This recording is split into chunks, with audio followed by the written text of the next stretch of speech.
All right, this is Dave Jackson from the Logical Weight Loss Podcast, and today I'm going to show you how you can tell if you're on track, if you're behind schedule, ahead of schedule when you're working on a goal. And right now I'm using a website called DietBet, and basically the first round of this I have to weigh 215 pounds, and if I do, that's 3% of my body weight.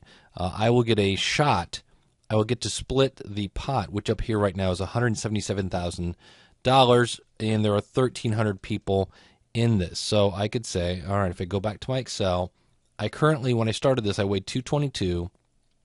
I need to get to 215 pounds. So that means I need to lose how much weight. So if I go equals, and I'm going to say take my total weight, subtract my goal weight, and I can see I need to lose 6.7 pounds. Now, how much is that per day? Well, what I can do here is say this started on December 9th of 2013, and this particular area goes through January 10th. Now here, when I go here, I want to get this small, thin plus sign, not the four-way arrow, not just that one right there. Click and drag your mouse down until you get to January 9th, or whatever your goal day is. So in my case, it's that.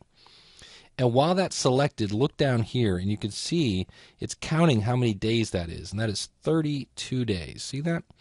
And that's down there in the status bar. So I can come back here and say, how much do I need to lose per day? Is I'm going to go equals, take my total weight loss, and I'm going to divide it, in this case, by 32. So I could say divide by is just a slash 32. And that says, all right, that's how much I need to lose every day. So I started at 222. So we'll say, well, that's where I was.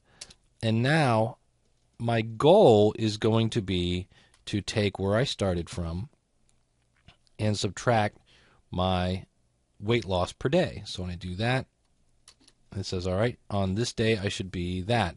Now, if I want to make this set up to where it's easy, I can just drag this down. What I can do here is back here, this is basically saying, hey, can you go up one cell and subtract this from it? You know, go up one cell, then go up 4 cells and over 1. So what I'm going to do is I'm going to click right here, and when you specify the weight loss per day, put dollar signs around it. $B, $4. That's called absolute referencing. And so when I do that now, what I can do is just drag this down, and you can see that if I do this at the end of this, I will weigh 215.5. Well, I'm supposed to be 215.3, so I actually might want to come in here and say, look, let's pretend this is only 30 days. Give me a 2-day cushion.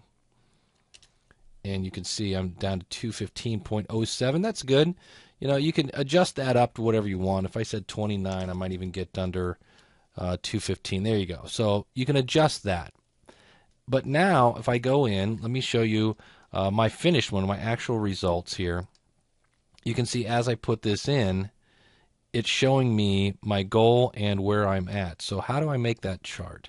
So first of all, let me put some of my actual information in here. So I'm going to copy this just so we have some information to look at. And I'll paste that in here. Great. Now, you highlight the whole thing.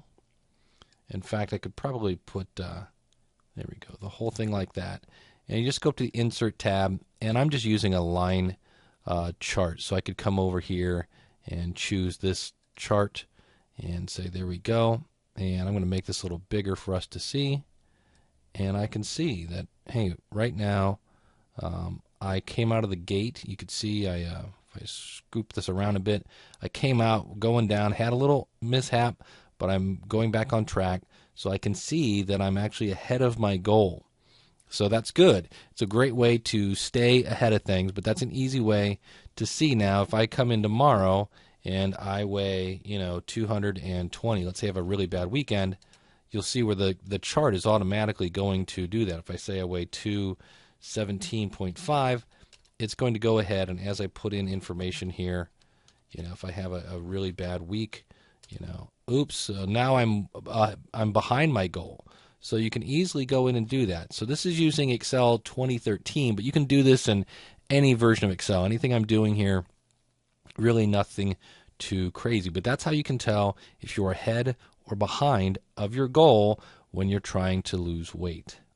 If you want more information, helpful information about weight loss, come visit me at logicalloss.com.